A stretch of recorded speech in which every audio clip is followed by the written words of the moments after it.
Can you imagine being just a little curious and Jesus calling you by name?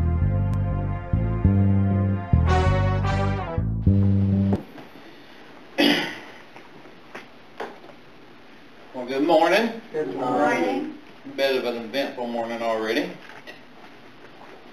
So are any of y'all perfect? I know I'm not. No, nobody is. That's right. Nobody is. When I think about it, the only perfect one there ever was, or ever will be, is Jesus. And they keep on saying. See, I can't say that I'm perfect. I can't say that I haven't sinned. I have. We all have, right? So if anybody listening to this message thinks that they haven't,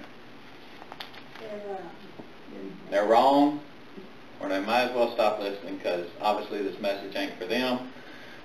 But for the rest of us, I've sinned. And quite often, we get in our minds that we're unforgivable because of those sins. We think maybe we've sinned too much. Maybe there's a limit to God. Maybe there's only so far He can reach.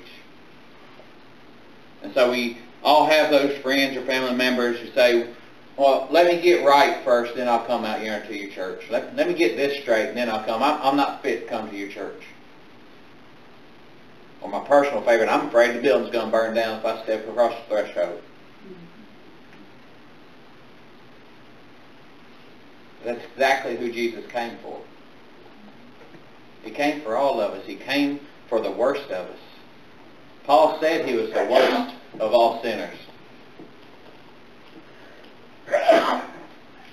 And we know that Paul wasn't perfect. He stood there holding the cloaks of those who stoned Stephen. He witnessed the murder of a man spreading the gospel and did nothing. He hunted down Christians for the very purpose of persecuting them. Until that one day on the Damascus Road.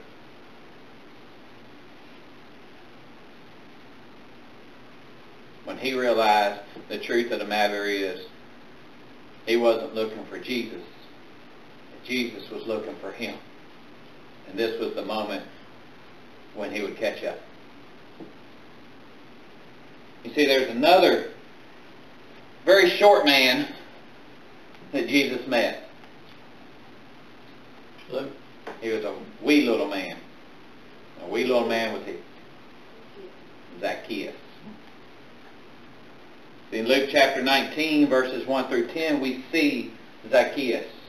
And it's such a short piece of the Bible, but it's in there because it's important. And what Jesus says at the end is the most important thing we all need to know about ourselves. And so when we read these verses, starting in verse 1, it says, He, Jesus, entered Jericho and was passing through. And there was a man named Zacchaeus, who was a chief tax collector, and he was rich. He was trying to see who Jesus was, but he was not able to because of the crowd, since he was a short man. You see, Zacchaeus wasn't looking for Jesus as a Savior per se. He was just curious. How often has our curiosity gotten us in deeper than we ever thought we'd go? See, Zacchaeus' whole life was about to change. His whole mindset, his whole heart was about to change, and he didn't even know it. He was just wondering, who is this Jesus fella? If I can't see through the crowd, I've got to rise above it. So he rises above the crowd by climbing into a sycamore tree. It says, so running ahead, he has to get ahead of the crowd so he don't get disturbed trying to climb this tree. Running ahead, he climbed up a sycamore tree to see Jesus since he was about to pass that way. And when Jesus came to the place, he looked up and said to him, Zacchaeus, hurry and come down, because today is necessary for me to stay at your house. See, Zacchaeus thought he was looking for Jesus, trying to see who he was. But it was Jesus who was looking for Zacchaeus that day. And he knew exactly where he had went and exactly what he was doing. And can you imagine being just a little curious and Jesus calling you by name?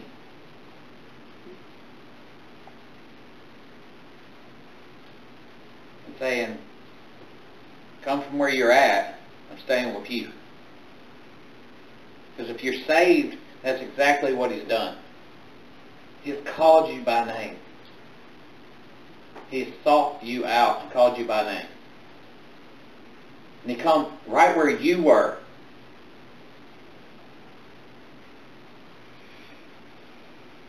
Did you hear what I said? Right where you were. He come to you where you were. You didn't have to get straight first. You didn't have to get your life together first. You see, Jesus is looking for the lost. You don't have to get off the drugs first. You don't have to stop the alcohol first. You don't have to stop the partying first. You just got to be open to the idea of who Jesus is. And He's going to call you by name and say, come here. And not quite often He uses simple people like me and you to do that, to call to them. We're willing to share His gospel. See, Zacchaeus would have never thought to go looking to see who this Jesus fellow was if somebody hadn't shared what had been going on for the last 3 years. So he already knew there was this guy named Jesus and he was doing this stuff. I want to go see who he is.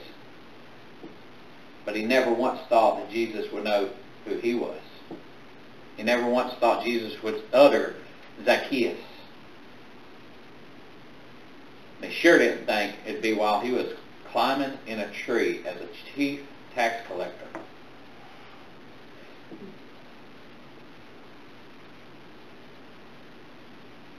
Considered some of the lowliest people in society, but also some of the richest, probably the best dressed, and here he is in a tree. Done climbed up a tree like a child, just so he can catch a glimpse of who this Jesus fellow is. And then he comes and calls him by name. You see, Zacchaeus had humbled himself to a state he didn't even think about. And Jesus called him by name.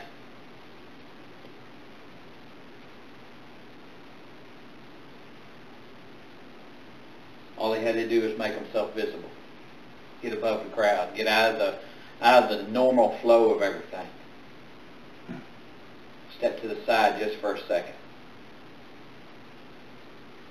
And Jesus knew exactly where to find him. But then there's the crowd. And it's quite often what we do. Picking up in verse 6, it says, so he quickly came down and welcomed him joyfully. You know, if we're saved, we've been there. It was scary. Kind of confusing. Man, was it joyful. But all who saw it began to complain. He's gone to stay with a sinful man.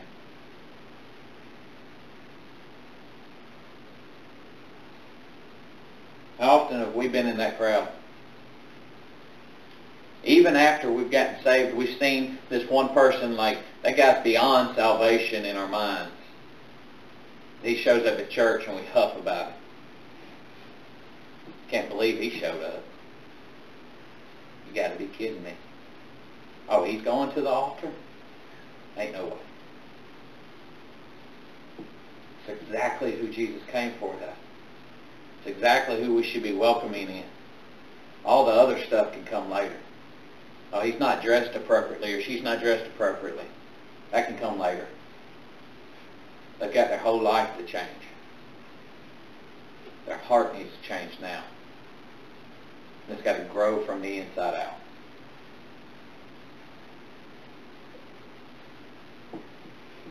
But we're human, so we're quick to judge and quick to point out the flaws in the people. Just like this crowd, they're all gathered there to see Jesus too. They're all around because they want to see Jesus too.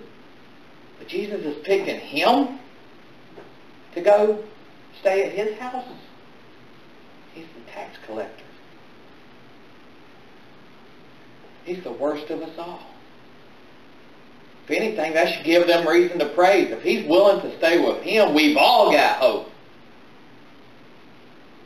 If he was willing to save me, we've all got hope. Paul said he was the worst of the sinners, and Jesus saved him. We've all got hope.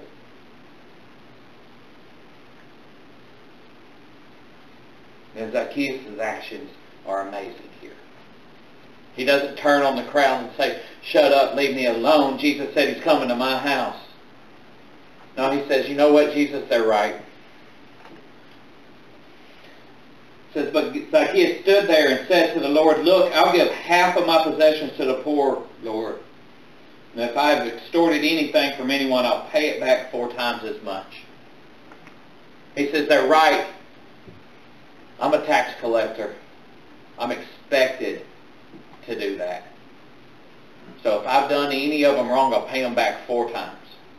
I'll give half of all the riches I've acquired to the poor."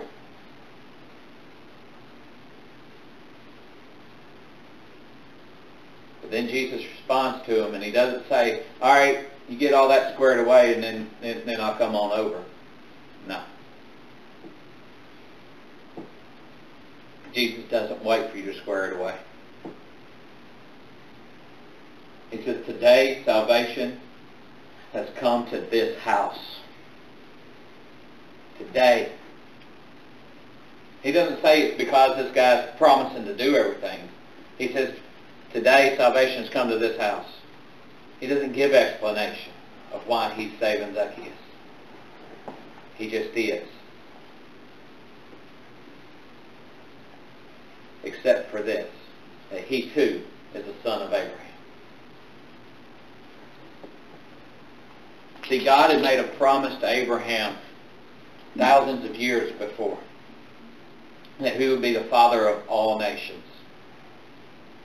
That includes you and me. Not just the Israelites and Jews, but of everybody. And we see it unfold as we read the New Testament.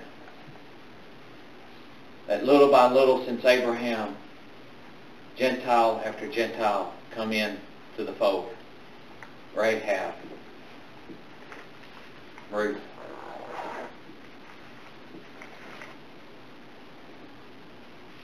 they come in little by little.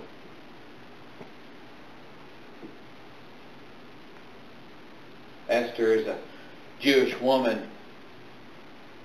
We're not told how many children she may have had, but she's married to a Babylonian king, an Assyrian king.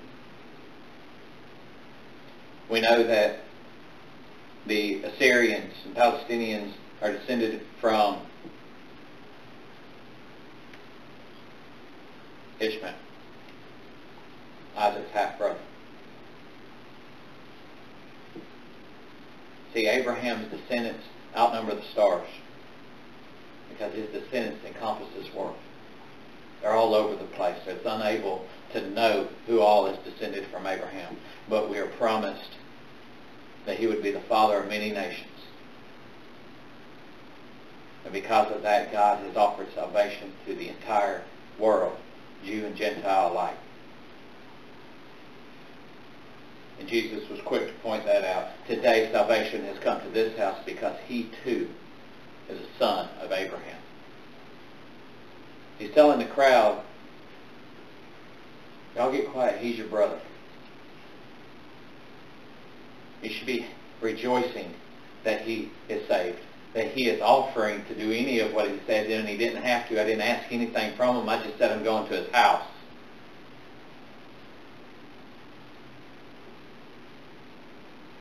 See, Jesus is coming to your house. And it doesn't matter what you have to offer because he already owns it anyway. It matters whether or not you're going to open the door and let him in. And Zacchaeus was willing to do that. And that's why salvation was there. And then Jesus said in this last sentence here, the most important part of the entire message. For the Son of Man has come to seek and to save the lost. We are the lost. Every single one of us has sinned and fallen short of the glory of God. There's not a one of us that has been without sin in our lives. There's not a one of us who may occasionally sin still yet.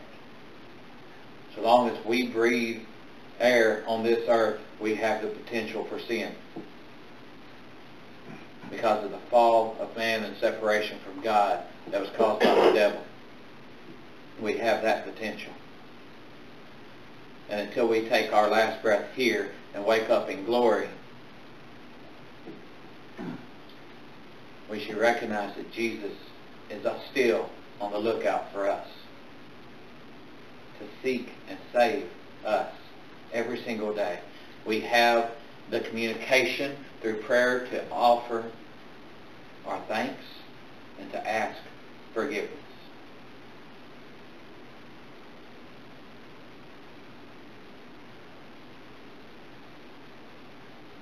A short man in 10 verses took time to go find out who Jesus was, just to find that Jesus was looking for him.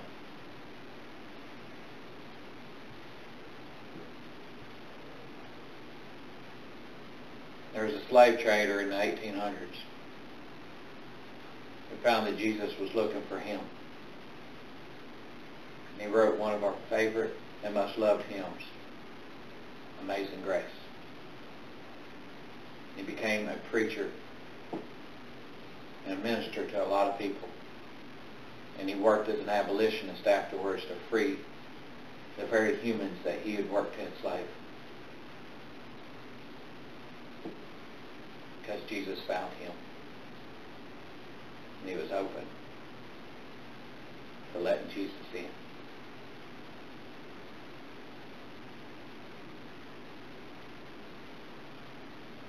There was a Dutch woman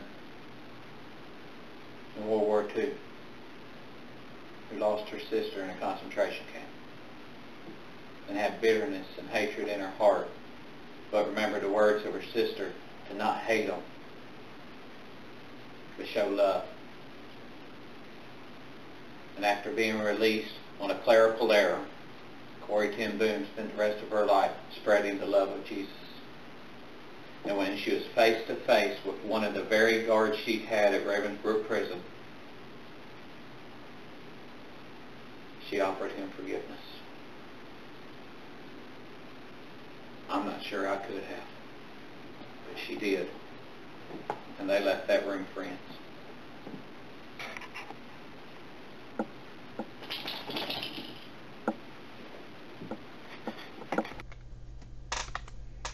Hi, I'm Brother James. There's a little bit more to the message after it cut off. I had some technical difficulties with the camera, so please forgive us on that. But listen, Jesus is searching for you, just like he was searching for Zacchaeus. He's searching for you, and he's going to save you if you allow him into your heart. Open that door. Be willing and receptive of Jesus, and he will save you. Look, I love you. My church loves you. Hope to see you in the next video. God bless. Have a good time.